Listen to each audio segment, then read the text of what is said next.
មកទៀតហើយសបុតទុក2នាក់ទៅវិញទៅមក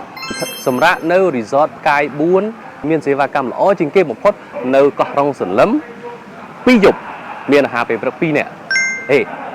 ថែមថ្លៃចំណតនៅកំពង់ផែបរសៀននោះទៀតចាយមិនដល់$60ក្នុងម្នាក់គ្រប់គ្នាគេថាវាមិនដែលមានអាណាធ្វើ promotion ឲ្យខាតដើមអញ្ចឹងទេគ្រាន់តែថ្លៃទូកក៏បើសិនយើងបុកអនឡាញម្នាក់$16ក្នុងមួយជើងពីរជើងគឺអស់$32 2នាក់64បាត់ទៅហើយថ្លៃចំណតមួយថ្ងៃក៏7រៀលកន្លះដែរហើយយើងទៅគេងកោះ2យប់ក៏អស់5-10រៀលដែរហើយនៅ resort ទៀតនៅអាហារពេលព្រឹកទៀត Eden Beach Resort នេះគឺថាលំដាប់កំពូលមួយហើយតម្លៃត្រឹមតែ$114ក្នុងមួយកញ្ចប់ទេប្រហែលជាម្នាក់$57ក្នុងម្នាក់ទេបងប្អូនខ្ញុំដឹង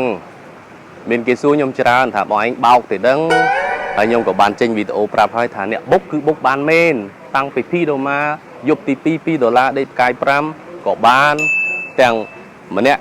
ក្រោម$50គេនៅកោះរ៉ុងសន្លឹមនៅ Tube Resort by EHM ក៏បានហើយថ្ងៃនេះគឺនៅ Eden Beach Resort បើតាម TripAdvisor បានឲ្យ Eden Beach Resort គឺជា resort ដែលមានសេវាកម្មល្អជាងគេបំផុតនៅក្នុងទីតាំងកោះរ៉ុងសន្លឹមនឹងតែម្ដងហើយថ្ងៃនេះសបុតទុក2នាក់ទៅវិញទៅមកហើយ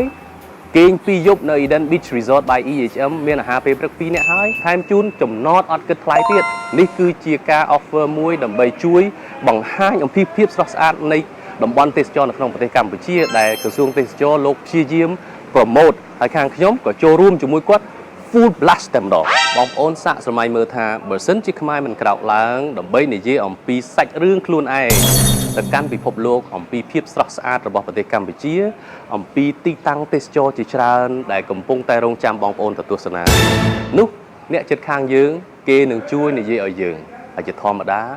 គឺគេនឹងនិយាយអំពីរឿងអវិជ្ជមានដែលធ្វើឲ្យភ្ញៀវទេសចរអន្តរជាតិមានការស្ទាក់ស្ទើរនៅក្នុងការមកលេងប្រទេសកម្ពុជា